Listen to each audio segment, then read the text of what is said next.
Merci, messieurs les présidents. Madame, merci pour votre intervention. Le contexte macroéconomique dans lequel s'inscrit la révision de la LPM s'est nettement dégradé. Retour de l'inflation, incertitude durable sur la croissance, remontée des taux. À cet égard, nous avons pris connaissance, bien sûr, avec attention, de l'avis du Haut Conseil des finances publiques, dont les analyses viennent largement confirmer les inquiétudes et les alertes que le Rassemblement national a portées dès 2022, puis tout au long des discussions de la LPM 2024-2030. Nous nous réjouissons aujourd'hui que ces constats fassent désormais consensus, mais malheureusement un peu trop tard. Toutefois, deux facteurs continuent de nous préoccuper particulièrement. D'une part, l'inflation. Certes, une partie des contrats de la DGA est sécurisée en euros constants, ce qui limite en partie le risque, mais certains postes, notamment les matières premières ou l'énergie, échappent à ces mécanismes. Le HCFP souligne d'ailleurs l'existence d'aléas significatifs susceptibles d'affecter le coût réel des programmes.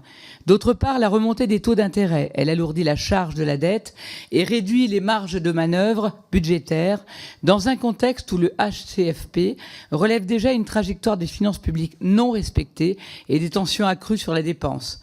Dans ce cadre, la question de la sincérité et de la robustesse de la trajectoire de la MPM est posée.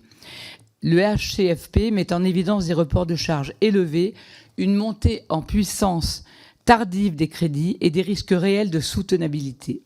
Les ajustements en cours semblent confirmer qu'une partie des besoins avait été sous-estimée. Avez-vous testé la sensibilité de cette trajectoire à des scénarios plus dégradés d'inflation et de taux ? Et ma seconde question est plus largement, cette trajectoire vous paraît-elle réellement soutenable ou fait-elle peser un risque sur l'exécution effective de la LPM dans les prochaines années ? Je vous remercie. Merci. Non, c'est bon, Madame la Présidente. Alors, effectivement, vous l'avez souligné, et je l'ai d'ailleurs dit tout à l'heure, il y a un risque, si l'inflation remontait fortement et durablement, pour que soient remis en question les trajectoires de dépenses de cette loi de programmation militaire, et ça pèserait plus fortement sur les finances publiques. Donc il y aura peut-être des arbitrages à prendre, mais non, nous n'avons pas fait de scénario dégradé pour regarder comment ça pourrait évoluer. D'ailleurs, ce n'était pas l'objet de la saisine et nous n'avions pas les documents. En ce qui concerne le fait que la trajectoire globale des finances publiques ne serait pas respectée, je tiens à dire que ce n'est pas ce que nous disons dans l'avis.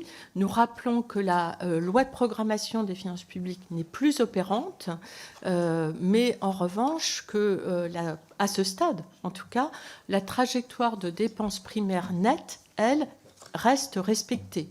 Donc même si pour continuer à la respecter, je le rappelle, la contrainte sera très forte, comme cela a été expliqué tout à l'heure, puisque une partie importante de la progression possible de cette dépense primaire nette dans les prochaines années va être préemptée, pas seulement par la loi de programmation militaire, mais aussi par la loi de programmation sectorielle, et vous l'avez dit, et c'est vrai, par la charge de la dette, dont on voit bien que les taux d'intérêt, au-delà des mouvements un peu erratiques de ces derniers jours qui tiennent aux annonces liées au contexte géopolitique, on est quand même sur une trajectoire de hausse importante de financement de notre dette. Donc ça reste un problème qui doit appeler notre attention, bien évidemment.